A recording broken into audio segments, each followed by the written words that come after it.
என்று சொல்லி என்று தக்கராஜன் தவசிருக்க முற்படுகிறார். அரும்பெருந்தோம் இருக்கு. எப்படி பாருங்கள், எப்படி தீர்த்தமாட்டி மாத்தூடே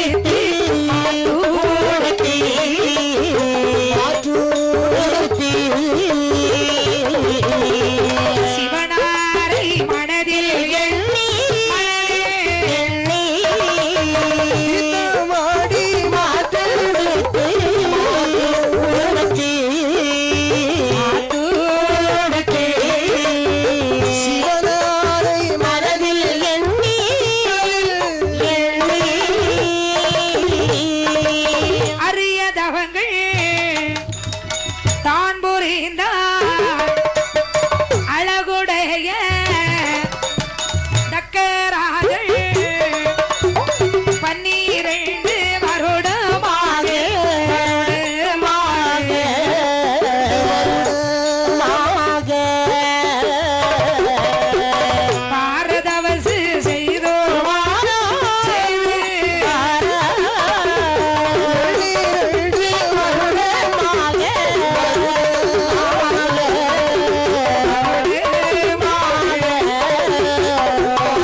சரி ஆண்டவனாகிய சிவபெருமான் இணைந்து 12 வருடமாக அப்படி தக்கராஜன் தவம் செய்து வருகிறான்.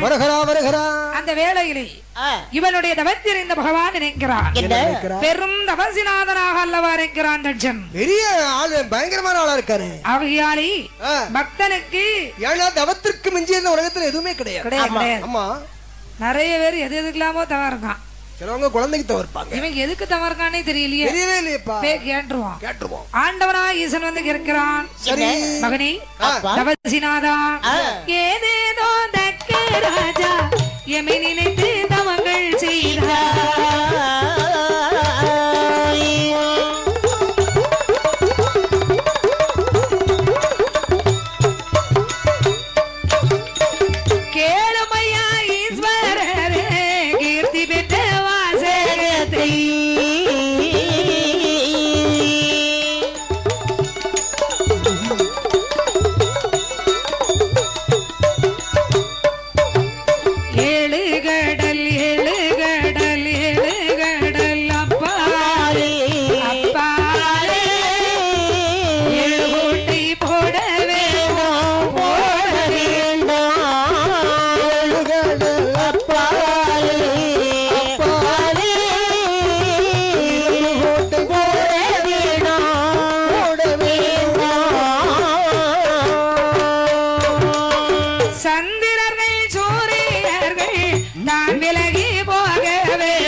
எமை நினைத்து அறம் வெறும் அவசாதை செய்தாயி. ஆமாப்பா, உனக்கு என்ன வர வேணும்? எனக்கு பெரிய வர வேண்டும் சுவாமி. பகவானி, என்ன 7 கடலுக்கு அப்பாலே இரும்பாலே கோட்டையிட வேண்டும். இரும்பினால கோட்டை போடணும். சந்திரர் சூரியர்கள் என் கோட்டையில இருந்து வந்தும் போய் இருக்கணும். என்ன வழங்குடியா? ஆதி சக்தி பார்வதியா தேவியானவள் சரி மகளாக பிறக்க வேணும். நீங்க எனக்கு மருமகனா வரணும். எப்பா பார்வதி உனக்கு மகளாக பிறப்பாளே, ஆனால் கட்டாயம் நான் உனக்கு மருமகன் தான். நான் தானே மருமகனா வருவேன்.